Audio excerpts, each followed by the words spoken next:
सबसे पहला नियम एकादशी व्रत का सबसे पहला नियम है कि आप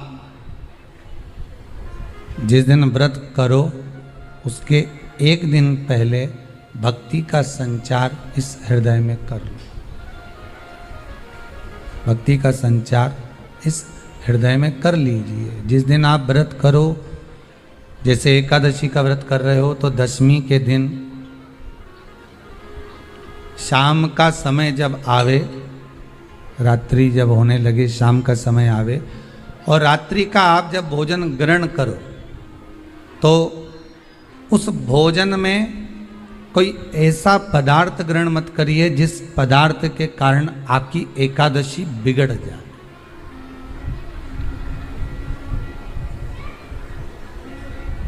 कोई बेकार भोजन हमें ग्रहण नहीं करना, श्रेष्ठ भोजन ग्रहण करिए दशमी के दिन।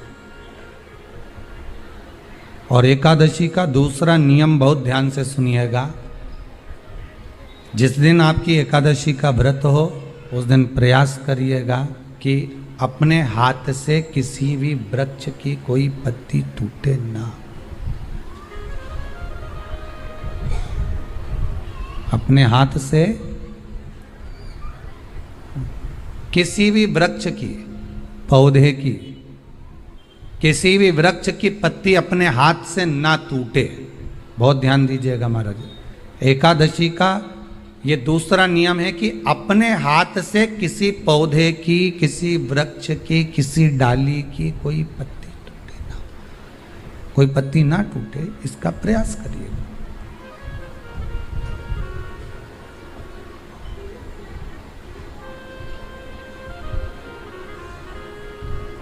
कितना सुंदर व्याख्यान कहा है, कितना सुंदर वर्णन है महाराज कि मात्र एकादशी का व्रत कर लेने पर, मात्र एकादशी का व्रत कर लेने पर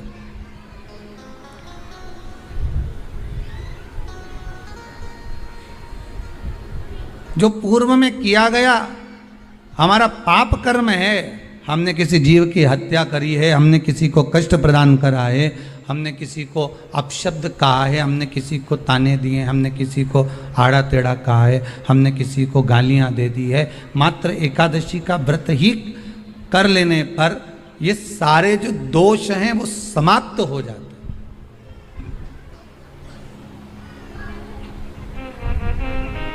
सारे दोष हमारे समाप्ति पर आ जाते हैं।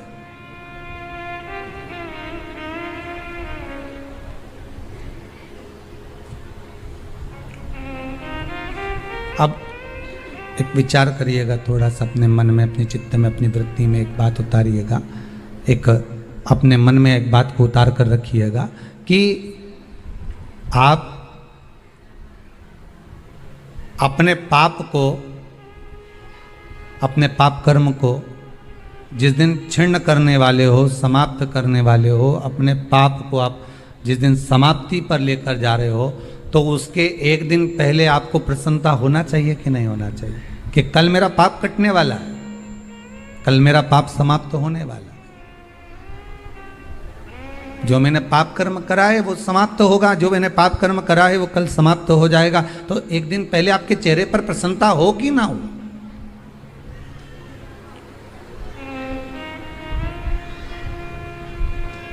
और चेहरे पर वो प्रसन्नता आपके आना चाहिए कि कल मेरा एकादशी का व्रत है, आज दशमी है, कल एकादशी का व्रत है, तो कल मेरी जब एकादशी का व्रत रहेगा तो मेरा ना जाने कितना कितना पाप, कितना असत्य, कितना झूठ, कितना प्रपंच वो समाप्त हो जाएगा। इसमें मुझे प्रसन्नता हो, इसमें मुझे आनंदता हो।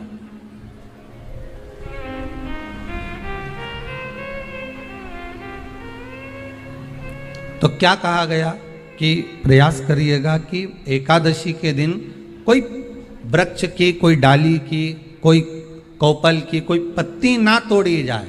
क्यों? तो कहा अगर उस पत्ती को हम तोड़ देते हैं, वृक्ष की पत्ती को या क्यारे में लगी हुई कोई डाली की पत्ती को हम तोड़ देते हैं तो एकादशी का पुण्य फल प्राप्त नहीं होता, एकादशी का कोई फल हमारे खाते में नहीं जाता, पुण्य फल प्राप्त। अब फिर भले तुम चाहे तुमने मोरदन खाया हो, चाहे तुमने फिर चिप्स खाई हो, चाहे तुमने फिर व्रत का कितना ही सामान खा गए हो और तुमने सोचा कि आज मेरी एकादशी है, तो फिर उसका कोई फल प्राप्त नहीं है, उसका कोई सुख प्राप्त नहीं है आपको, फिर उसका कोई आनंद प्राप्त नहीं है आपको, तो उसमें कोई आनंद की अनुभूति आपको नहीं मिल रही है। कितनी एकादशी है? जम के बोलो। 26। जो भगवान विष्णु के पास जाकर निवेदन करी थी वो निर्जला थी, निर्जला। इसलिए सारी एकादशियों में निर्जला एकादशी की महत्वता शास्त्र प्रमाण करता है महाराज। पर हिंदू धर्म के 3 व्रत ऐसे बता दिए जिन व्रतों का पुण्य समाप्त नहीं हुआ।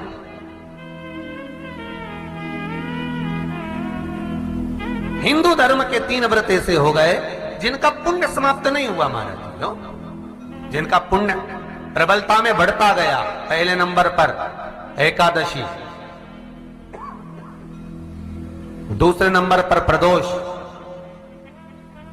और तीसरे नंबर पर शिवरात्रि।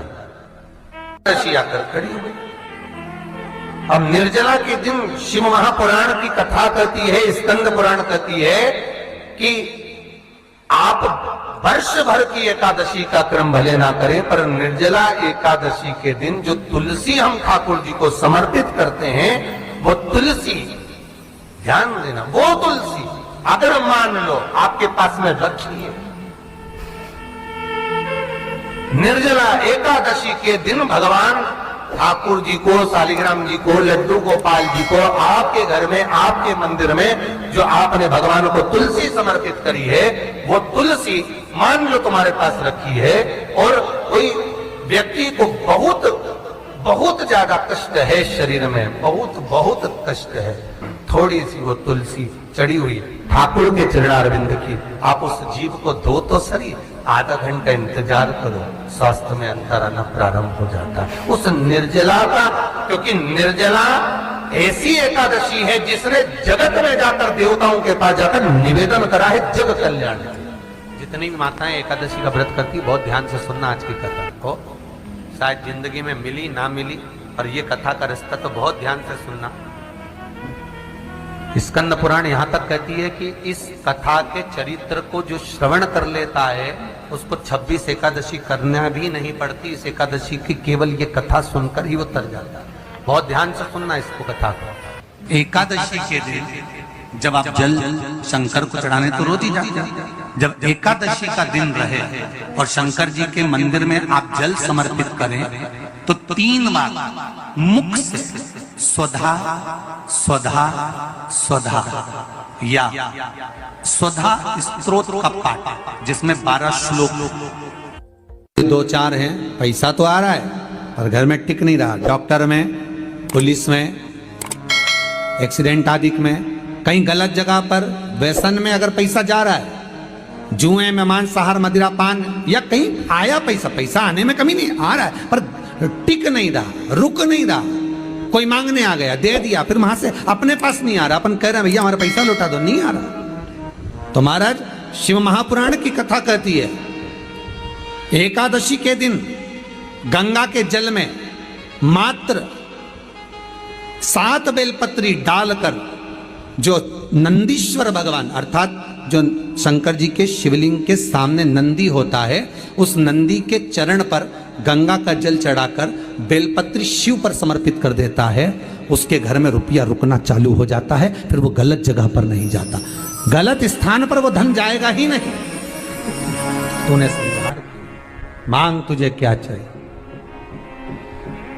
एकादशी ने भगवान विष्णु से कहा, नाथ प्रभु वर दे दो, मृत्यु लोक में जो मनुष्य मेरा व्रत करेगा, चाहे जलचर, थलचर, वायुचर या सांसारिक मनुष्य, मेरा अगर एकादशी का व्रत करेगा, प्रभु उसके यहां धन धान्य वैभव सुख संपदा बढ़ेगी और उस जीवात्मा को नरक नहीं भोगना पड़ेगा, सीधे वैकुंठ का उसको वास मिलेगा। जब जीव आत्मा को लेकर चला जाएगा। यम के दूत जब बंदी बनाकर ले जा रहे होंगे उस जीवात्मा को जिसके प्राण छूटे होंगे, यम के दूत जब बंदी बनाकर ले जा रहे होंगे, तब मुझे वर दो कि मैं इसका हाथ पकड़कर बेतरनी से पार उतार कर सारे नरकों से निकालती हुई आपके धाम में लेकर आऊं। भगवान ने वर दे दिया, तथास्तु। हे एकादशी सुनो, मृत्यु लोक का मनुष्य अन्न का त्याग कर कर, क्योंकि अन्न में एकादशी के दिन पाप पुरुष रहता है, अन्न का त्याग कर कर एकादशी के दिन जो मनुष्य तुम्हारा व्रत धारण करेगा, उस व्रत को करेगा और उस व्रत को धारण करेगा, उसकी मनोकामना पूर्ण होकर वो मेरे ही धाम को जाएगा। ये तो हुआ एकादशी के जन्म की कथा। एकादशी कई लोग इसको धन के लिए भी करते हैं, संपदा के लिए। संपदा के लिए अर्थात जिसका व्यापार नहीं चलता, जिसके घर में पैसा नहीं आता, या नौकरी नहीं लग रही, या सर्विस नहीं लग रही, आप अप्लाई कर रहे हो, जगह जगह जाकर इंटरव्यू भी दे रहे हो और पैसा नहीं आता, तो उसके लिए भी प्रयास किया जाता है। पर उसके लिए यहाँ पर जो धन के लिए करते हैं, उसके लिए विष्णुपदी के लिए करते हैं। मतलब जैसे गंगा के जल में तुलसी के 11 पत्ते डाले जाते हैं और उसको किसी भी नारायण के मंदिर में राम कृष्ण शिव शंकर नहीं, राम कृष्ण भगवान विष्णु दत्त आदि जितने नारायण के मंदिर हैं, उस मंदिर में किसी भी पात्र में, एक छोटे से पात्र में उसको भरकर रखी जाते हैं महाराज। उससे भी जॉब सर्विस नौकरी में सफलता प्राप्त हो जाती है। परंतु वो भी एकादशी को ही होता है। कुछ देर तक पात्र को रखा जाता है, फिर वही पात्र का जल किसी भी वृक्ष के नीचे डाल दिया जाता है, उससे भी नौकरी के लिए फायदा मिलता है। गंगा का जल कोई साधारण नहीं। दशमी, एकादशी और द्वादशी, इन 3 तिथियों पर एक रोटी में थोड़ा सा मीठा रखकर सोमक पितृ का नाम लेकर यदि गाय को खिला दिया जाता है, तो अगर कोई पूर्वज प्रेत योनि में भी पड़ा हुआ होता है, भटक रहा होता है, जिसको पिंड नहीं मिला, जो अचानक मर गया होता है, अधोगति में चले गया होता है, उस जीव की मुक्ति दशमी, एकादशी और द्वादशी, 3 दिन सोमक पितृ का नाम लेकर रोटी में, पूरी में मीठा रखकर अगर गाय को खिला दिया जाता है ये 3 दिन तक, तो वो पितृ कभी भटकते नहीं है, उनको मुक्ति प्राप्त हो जाती है, मोक्ष में। नहीं, एकादशी है कौन, क्यों इसकी इतनी प्रधानता है, क्यों इसकी पुण्यता है, ऐसा क्या है एकादशी में जो इसकी पुण्यता मानी जाए? कौन है ये जो भगवान नारायण तक एकादशी का व्रत करते हैं? सुभद्रा जी को भगवान जगन्नाथ ने, जगदीश ने एकादशी का व्रत कराया था। बद्रीनारायण भगवान को माता लक्ष्मी ने एकादशी का व्रत कराया था। क्यों? चंद्रायण एकादशी व्रत की माता। एकादशी है कौन? तो कहा जिसको व्रत करने पर भगवान नारायण भी जिसका व्रत करते हो, भगवान माता लक्ष्मी जिसका व्रत करती हो, वो एकादशी है कौन? तो शास्त्र वर्णन करता है महाराज, स्कंद पुराण का सुंदर चातुर्मास्य खंड के अंतर्गत वर्णन आया है महाराज। एक बार भगवान विष्णु आनंद में विराजमान थे, पद्मावती और माता लक्ष्मी दोनों उनके पास में विराजी हुई थी। भगवान लक्ष्मी और पद्मावती दोनों बैठी, एक सिर के पास, एक चरण के पास। कुछ समय बाद वहीं पर ब्रह्मदेव का आगमन हुआ और ब्रह्मा जी आगमन पाकर भगवान नारायण पद्मावती से लगकर उठे और उठकर लक्ष्मी की ओर झुके। झुकने पर इन तीनों के समागम से भगवान नारायण के हृदय चित्त से एक कन्या प्रकट हो गई। उस कन्या का नाम एका था। क्या नाम था? एका। अब 10 उसके गुण इतने प्रबल थे, वो 10 गुण उसके बड़े प्रबल थे कि वो एका जिसको निहारती थी उसको संपदावान बना देती थी, जिसको देख लेती थी उसके जीवन में वो आनंद की अनुभूतियां करा देती थी। एका जिस मार्ग से जाती थी उस मार्ग के द्वार खोल देती थी। एका का पुण्य इतना पुण्य प्रखर। पद्मावती और लक्ष्मी ने कहा महाराज ये बेटी आपके द्वारा निर्मित हुई है, इसका कन्यादान करना चाहिए। हमारे यहाँ हिंदू धर्म में रीति है, जिस दिन कन्यादान करा जाता है उस दिन व्रत रखा जाता है। अब आजकल रखते कि नहीं रखते वो मालूम नहीं। और कन्यादान करते समय व्रत रखा जाता है। व्रत रखना है, एका का कन्यादान करना है। भगवान बोले कन्यादान करें, किसको दें? एका किसको दी जाए? एका प्रदान किसको करी जाए? पुण्यता किसको दी जाए? भगवान नारायण ने उसी समय मांग तुझे क्या चाहिए। एकादशी ने भगवान विष्णु से कहा, नाथ प्रभु वर दे दो, मृत्यु लोक में जो मनुष्य मेरा व्रत करेगा, चाहे जलचर, थलचर, वायुचर या सांसारिक मनुष्य, मेरा अगर एकादशी का व्रत करेगा, प्रभु उसके यहाँ धन धान्य वैभव सुख संपदा बढ़ेगी और उस जीवात्मा को नरक नहीं भोगना पड़ेगा, सीधे वैकुंठ का उसको वास मिलेगा। जब जीव आत्मा को लेकर चला जाएगा, यम के दूत जब बंदी बनाकर ले जा रहे होंगे उस जीवात्मा को, जिसके प्राण छूटे होंगे, यम के दूत जब बंदी बनाकर ले जा रहे होंगे, तब मुझे वर दो कि मैं इसका हाथ पकड़कर बेतन्नी से पार उतार कर सारे नरकों से निकालती हुई आपके धाम में लेकर आऊं। भगवान ने वर दे दिया, तथास्तु। हे एकादशी सुनो, मृत्यु लोक का मनुष्य अन्न का त्याग कर कर, क्योंकि अन्न में एकादशी के दिन पाप पुरुष रहता है, अन्न का त्याग कर कर एकादशी के दिन जो मनुष्य तुम्हारा व्रत धारण करेगा, उस व्रत को करेगा और उस व्रत को धारण करेगा, उसकी मनोकामना पूर्ण होकर वो मेरे ही धाम को जाएगा। ये तो हुआ एकादशी के जन्म की कथा। एकादशी के दिन शंकर भगवान को चावल का दाना चढ़ाना चाहिए कि नहीं चाहिए?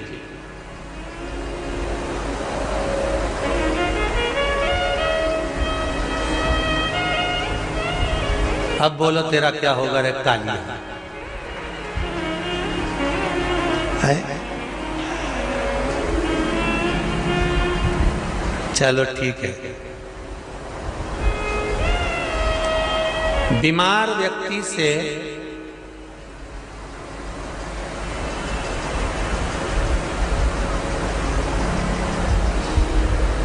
कोई बीमार व्यक्ति है, बहुत रोगीला, उसको बहुत रोग है, शुगर है, बीपी है, थायराइड है, सब कुछ है उसको, और वो रोगीला व्यक्ति जब डॉक्टर के पास जाकर पूछे, डॉक्टर साहब मेरी तबीयत ठीक नहीं रहती है, मैं बहुत कष्ट में रहती हूँ, बहुत तकलीफ है शरीर में, और अभी सावन का महीने का व्रत आ रहा है डॉक्टर साहब, 1 महीना में व्रत करती थी पहले, करूं कि नहीं करूं? तो डॉक्टर साहब क्या बोलेंगे? बोलते जाओ जरा जम के। डॉक्टर बोलेगा कि आप व्रत मत करो। डॉक्टर एक बात कहेंगे,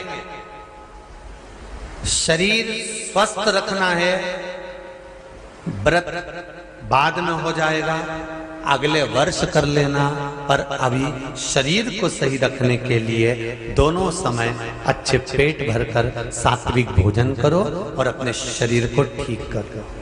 सात्विक भोजन अपने शरीर को, व्रत बाद में भी हो जाए, अगले वर्ष हो जाए।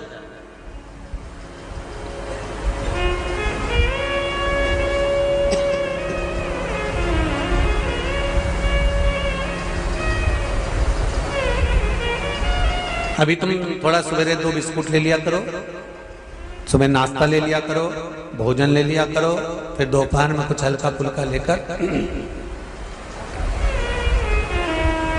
थोड़ी थोड़ी देर में खाते रहना चाहिए हो।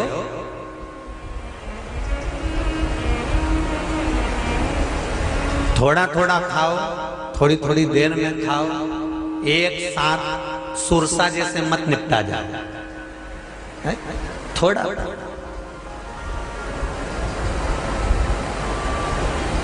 ज्यादा खाओगे और ज्यादा कमाओगे तो दूसरों को कष्ट नहीं होगा, कष्ट खुद को होगा। ज्यादा खाओगे अपाच्य हो जाएगा, रात की नींद उड़ जाएगी, शरीर में अच्छा नहीं लगेगा। ज्यादा कमाओगे, रात की नींद उड़ जाएगी, दुनिया की दृष्टि तुम पर पड़ जाएगी और तुम्हारी रातों की नींद चली जाएगी। कमाओ भी उतना जितना खर्च कर सको और खाओ भी उतना जितना पचा सको। अति सर्वस्व वर्जन। डॉक्टर कहेंगे ये तुम्हारा व्रत जो है ना अगले साल कर लेना, इस साल मत करिए, इस साल तो आराम से भोजन वोजन करो तुम लोग, बढ़िया प्रेम से खाओ पिए। तो उसी तरह किसी ने पूछा कि चावल का दाना एकादशी पर भगवान शंकर को चढ़ा सकते हैं, चावल का दाना शंकर जी को चढ़ाते क्यों है, पहले तो वो समझ लें। बेलपत्री का तो महत्व आपको बार बार बताया कि बेलपत्री शिव जी को क्यों चढ़ाई जाती है, कहीं रोग के लिए, कहीं बीमारी के लिए, कहीं किस कार्य के लिए, कहीं कोई कार्य के लिए, कहीं कोई कार्य के लिए। चावल का दाना अगर हम शंकर भगवान को चढ़ा रहे हैं तो क्यों चढ़ा रहे हैं, उसका कारण क्या है। चावल का दाना शिव को चढ़ाने का केवल एक कारण रहता है कि चावल को अक्षत कहते हैं।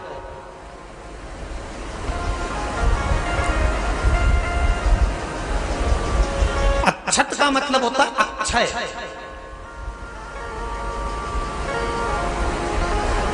अभी हमारे यहाँ एक तिथि आने वाली है, अक्षय तृतीया। उसका मतलब क्या होता है, अक्षय, जिसका कभी क्षय ना हो। जब हम भगवान शंकर को चावल का दाना चढ़ाते हैं, जैसे बहुत ध्यान दीजिएगा महाराज, बहुत समझने वाली बात है, बहुत ध्यान से।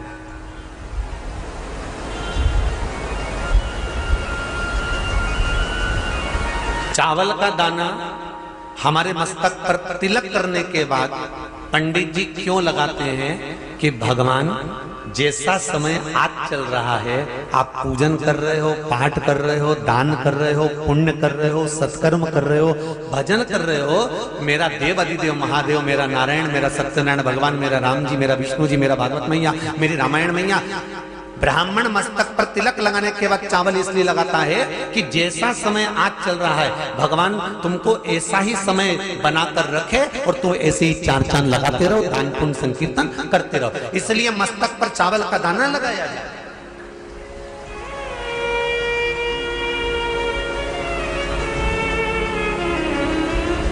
कोई मर जाता है,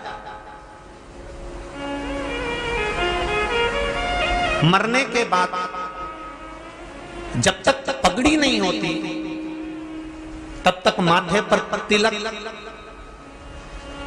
चावल का दाना लगाया जाता है।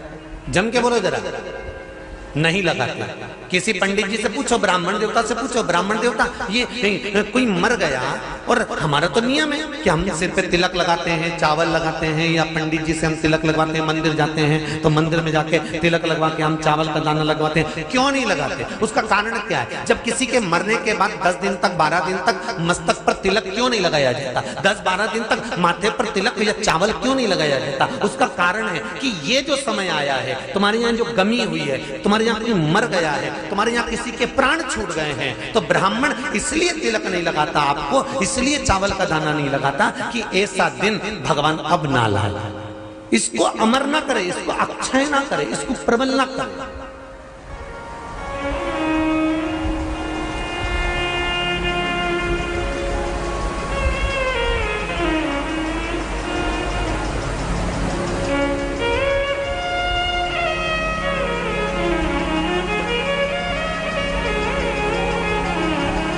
और जब चावल का दाना, तो यहां शिव महापुराण की कथा करी, चावल का दाना हम शिव जी को क्यों चढ़ाते हैं, भगवान को क्यों समर्पित करते हैं, भगवान की पूजन में अक्षत क्यों समर्पित करते हैं, चावल क्यों समर्पित करते हैं, उसका कारण क्या है? तो कहा आज मैंने जब चावल का दाना आपको समर्पित करा है, जिस भाव से, जिस विश्वास से, जिस श्रद्धा से, जिस मन से मैं आपको रिझा रही हूं, हे भोलेनाथ मेरी ये मनोकामना पूर्ण कर, इसको अक्षय कर देना, इसको अमर कर देना, बस इतनी कृपा आप कर। अब किसी ने पूछा एकादशी के दिन चावल चढ़ाए कि नहीं चढ़ाए, तो यहां तो सीधी सीधी बात है, बीमारी देखकर थोड़ी ना आती है कि नवरात्र चल रहे हैं कि सावन का सोमवार चल रहा है। बीमारी तो बीमारी। तुम चावल मत खाओ, तिरुपति कौन कौन गया? हाथ उठाओ। ठीक है। जगन्नाथ जी कौन कौन गया? हाथ उठाओ। हाँ ठीक है। द्वारका जी कौन कौन गया? हाथ उठाओ। ठीक है। बद्रीनाथ कौन कौन गया? हाथ उठाओ। ठीक है। एकादशी के दिन कभी तुम बद्रीनाथ चले जाओ, एकादशी के दिन तुम द्वारका चले जाओ, एकादशी के दिन तुम तिरुपति चले जाओ, एकादशी के दिन तुम जगन्नाथ चले जाओ, एकादशी के दिन तुम्हारी मर्जी पड़े भगवान के किसी धाम में चले जाओ और भगवान को भोग लगाओ और उनकी थाली को झांक कर देखना, उसमें चावल जरूर मिलेगा। उसमें ऐसा नहीं है कि चावल नहीं मिलेगा। बद्री नारायण में भगवान को चावल का भोग लगा हुआ मिलेगा, द्वारका में चावल का भोग लगा हुआ मिलेगा, आपको जगन्नाथ में चावल का भोग लगा हुआ मिलेगा, तिरुपति में मिलेगा, द्वारकाधीश में मिलेगा, नाथू द्वारा में मिलेगा, सांवरिया सेठ में मिलेगा, काकरोली जी में मिलेगा। आप जहां जाओगे वहां पर एकादशी के दिन भगवान को चावल आएगा, क्योंकि भगवान के लिए परहेज नहीं है। जो काम में डूबा हुआ है, जो आसक्ति में डूबा हुआ है, जो लोभ में डूबा हुआ है, जो वासनाओं में डूबा हुआ है, जो तृष्णा में डूबा हुआ है और जो माता के गर्भ से जन्म लिया, एकादशी के दिन चावल उसको नहीं खाना। अब हमारे यहां तो कहावत में कहते हैं, राम जी की जब स्तुति गाते हैं तो कहते हैं, भय प्रगट। आती है आप लोगों को? एक लाइन तो आती होगी, गाओ जरा। भय प्रगट दीन कौशल्या। अब रामचरितमानस में कहा भय प्रगट कृपाला। प्रगट मतलब एकदम सामने आ गए। यहां लिखा है पेदा भय लाला। अगर तुलसीदास जी लिखते तो जन्म लिया होता राम जी ने तो तुलसीदास बाबा लिख देते कि पैदा भय, माता के गर्भ से इनका जन्म। नहीं नहीं नहीं, यहाँ कहा भय प्रगट कृपाला दीन कौशल्या। यहाँ प्रगट भय।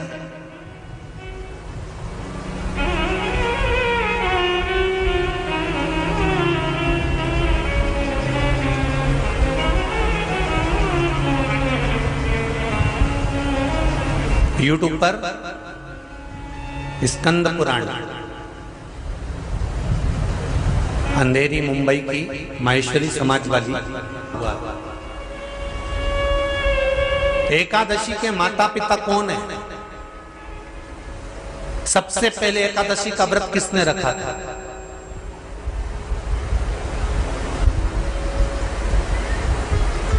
एकादशी का जन्म स्थान कहां है?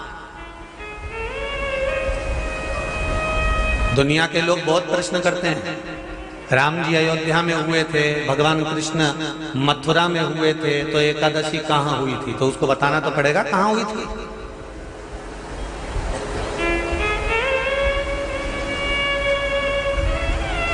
उसमें हमने वर्णन किया कि एकादशी के माता पिता कौन है, एकादशी का व्रत सबसे पहले किसने करा, एकादशी का जन्म कहाँ हुआ, एकादशी को क्यों चावल नहीं खाते, एकादशी के दूसरे दिन चावल का दाना खाना क्यों जरूरी है।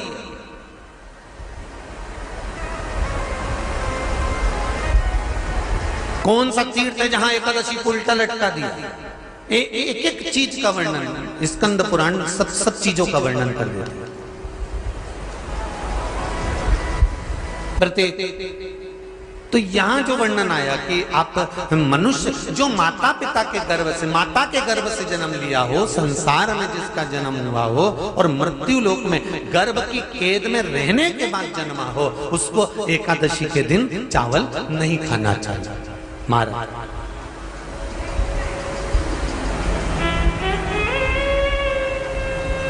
पर यहां शास्त्र ये नहीं कहता कि भगवान को चावल नहीं चढ़ाना चाहिए। यहाँ शास्त्र कहता है आप शिव जी को चाहे एकादशी हो, चाहे द्वादशी हो, चाहे प्रदोष हो, चाहे पूर्णिमा हो, चाहे अमावस्या हो, चावल का दाना आप भगवान शिव को समर्पित कर सकते हो। और ज्यादा नहीं शंकर कभी ये नहीं कहते कि मुझे बहुत सारा चढ़ा। शंकर जी की कथा कहती है कितना, मात्र एक चावल का दाना।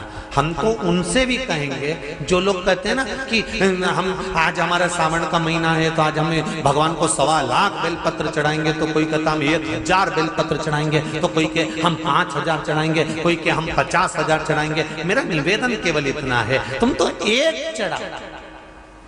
और ये भी जरूरी नहीं है, एक बेलपत्र भी कब चढ़ाई जाती है शंकर भगवान को, जब तुमने किसी एक बेलपत्र का पेड़ लगाया होगा और वो पेड़ बड़ा हो गया होगा, तब तुम हकदार बनते हो कि किसी के पेड़ की बेलपत्र तोड़कर शिव को चढ़ाई जाए।